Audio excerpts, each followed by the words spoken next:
একদা একটি দেশ ছিল বাংলাদেশ নামে। সেই দেশে জন্ম নিত মানুষ, উদ্ভিদ, পাখি, প্রাণী।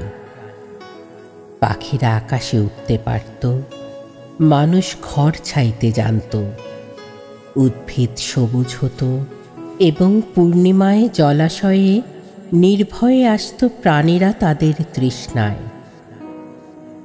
একদা একটি দেশ ছিল, ১৩০০ নদী সেই দেশটির গা ধোয়াত। নদীর জলে ছিল মাছ, কিন্তু মনে হতো না মাছ, যেন জলেরই কাঁপন। রমণীরা জলে আপনাদের ছায়া দেখে প্রসাধন করত। দিনের শেষে পুরুষেরা প্রক্ষালন করত মাটি মাখা হাত।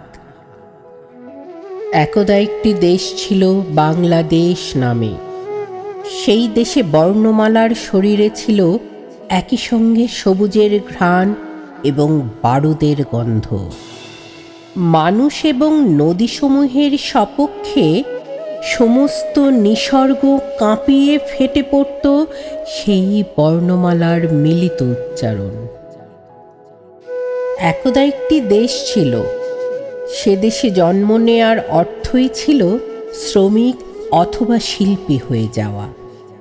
মাঠে, কারখানায়, অশ্বত্থের নিচে এবং গোচারণের প্রান্তরে ও নদীতে, কিংবা আলাদা তারা নয়, এদেশে জন্ম নিলেই শ্রমিক ও শিল্পী একই সঙ্গে। একদা একটি দেশ ছিল বাংলাদেশ নামে। সেই দেশে শ্রমিক ও শিল্পীরা ভালোবাসার, কেবল একটি উন্নত ভালোবাসার প্রশিক্ষণ পেয়েই উড়িয়ে দিতে পারত স্বাধীনতার পতাকা এবং প্রাণ দিতে পারত মায়ের স্তন্যপানের মতোই স্বাভাবিকতায়। একদা একটি দেশ ছিল, এখনো সেখানে মানুষ, উদ্ভিদ, পাখি ও প্রাণী জন্ম নেয়, কিন্তু মানুষ কবন্ধ, উদ্ভিদ খর্ব। পাখি উড্ডয়নের পক্ষে অনুপযুক্ত এবং প্রাণীদের ভেতরে বিলুপ্তির ডঙ্কা। একদা একটি দেশ ছিল, সেই দেশে বৃষ্টি হতো। এখন বৃষ্টি আর হয় না।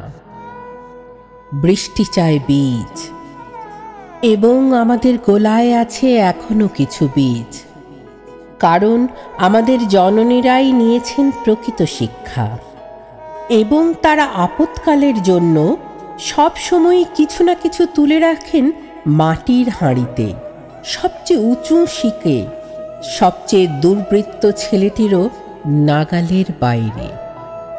বৃষ্টি চাই, বৃষ্টি চাই, বৃষ্টি চাই। বৃষ্টি তো বীজ বপনেরই কবিতা পাঠ করে। বীজ হাতে অদরেই দাঁড়িয়ে আছেন আমাদের জননীরা।